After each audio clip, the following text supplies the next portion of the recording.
meteorologist Ron Rhodes. It's 11:32 on this Wednesday, not Thursday yet. I've got Thursday on the brain because tomorrow we do have that severe weather threat that's in play late in the afternoon and throughout the evening. Now, normally we have 7.5 inches of rain at this point in the middle of March, or close to the middle of March. That's on average. We have had better than 10.5 inches of rain, so we're talking about well above the average, better than 3 inches above the average already this year. Now, last year, though, we already had about 13 inches of rain. So, I mean, we're well below last year, but we're well above the average, or at least most years. So there you have it in a nutshell. And we've got more rain headed our way. Although our future tracker not really cranking out some big numbers rain-wise, I think we will see some decent rainfall amounts because we are going to have some thunderstorms tomorrow. We're not seeing much of anything today, though. That's our Heads electric camera. That's there at Deaconess Gateway. That's the Lloyd Expressway, the east side. Not really seeing much movement on the old flag out there. It's not going to be a big wind today, but we are going to have a breeze from the south at around 5 to 10. I don't see any traffic. Oh, there we go. I see one lonely car, a couple of cars actually, going northbound into Spencer County. That's, of course, the Blue Bridge, our Kincaid camera downtown Owensboro at the Hampton Inn. And, of course, out in the backyard, we've got our Heads construction camera and looking down upon Highway 41 in all its glory. And then final stop downtown Evansville, that's a Zemer Funeral Home camera on top of Fifth Third Bank. Traffic is moving slowly eastbound and westbound. You're going to have some trouble, though, as you're moving eastbound from the near north side as you get past 41. Of course, they've got the middle lane, I believe, blocked. So take your pick. Are you going right, going left? Hope it's a good choice because we're going to be seeing that at least for a little while is what I've been told. Anyway, so we're looking up to the north. Gray skies abound everywhere. The temperature just inching its way up there. 45 right now. The wind, not much of a factor. Southwest at 6 miles an hour. And again, south at around 5 to 10 for the most part today. Temperatures, can we do a little temperature run? Let's give it a go. Low as I see is 43 degrees in Flora, 44 in Fairfield, 45 in Jasper, 46 degrees.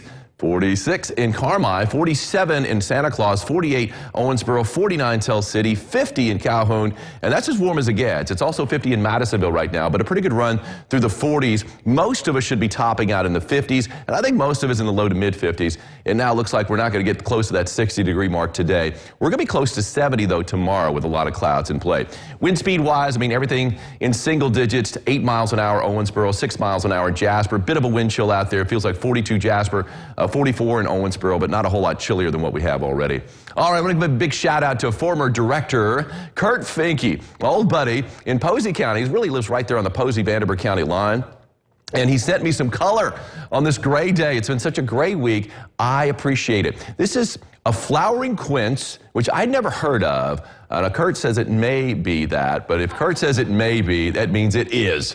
But anyway, it's a great shot right there. Beautiful flower right there. Angie, have you ever heard of a flowering quince? I have not. All right, so that's...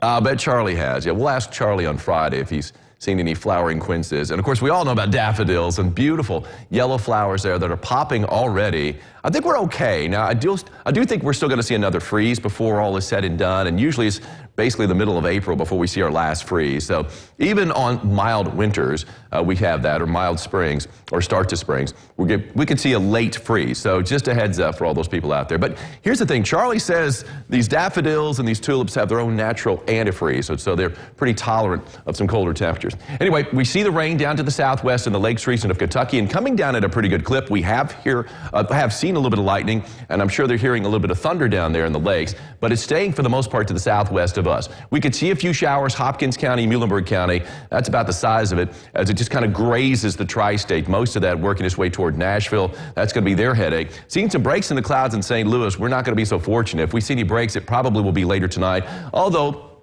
a little bit north of 64, certainly not out of the question.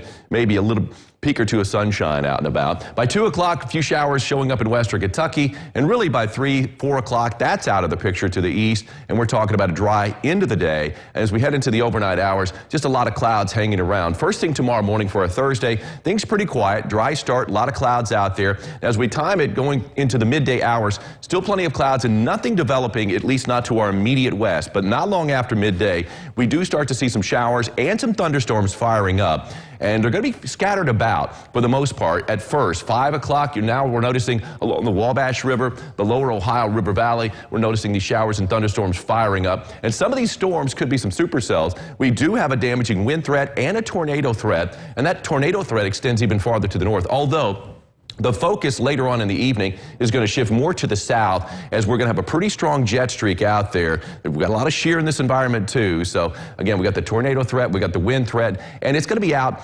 Then basically taper off these storms and shift more to the east and to the southeast as we head closer to midnight. So it's going to be basically late afternoon and then throughout the evening. By the overnight hours, just a few lingering showers, and that's about the size of it. A few breaks in the clouds already starting to show up not long after midnight. I do think we see a pretty good amount of sunshine on Friday, even though our future tracker just can't seem to shake the clouds out of the forecast. I think we will. Rainfall forecast not showing a whole lot for tomorrow. I think we will see more than that in some areas. Isolated heavy with that severe risk out there. It's a slight risk for most of the tri-state. Here's my forecast for today. No risk. Temperatures will be in the 50s. Most of us topping out in the mid-50s with the south wind at around 5 to 10 miles an hour.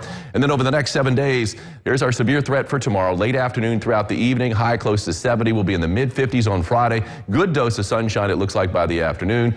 Plenty of wind on Saturday. It's going to be chilly on Saturday, Angie. We might even see a little sleet, perhaps a few flakes of snow mixed in with the rain on Saturday. That's how chilly it's going to be. Sunday looking better over the weekend. It won't bother those craft beer strollers. The craft beer strollers will not be phased or the half marathons by a little bit of sleep. Well, no, they like running when it's cool, don't they? They do. That might be. They're going to get it. They're going to get it. Might be a little too cool. I think so. Well, we will be right back with more lifestyles. Rob Nichols is here to tell us about the Bakathon. Stay with us.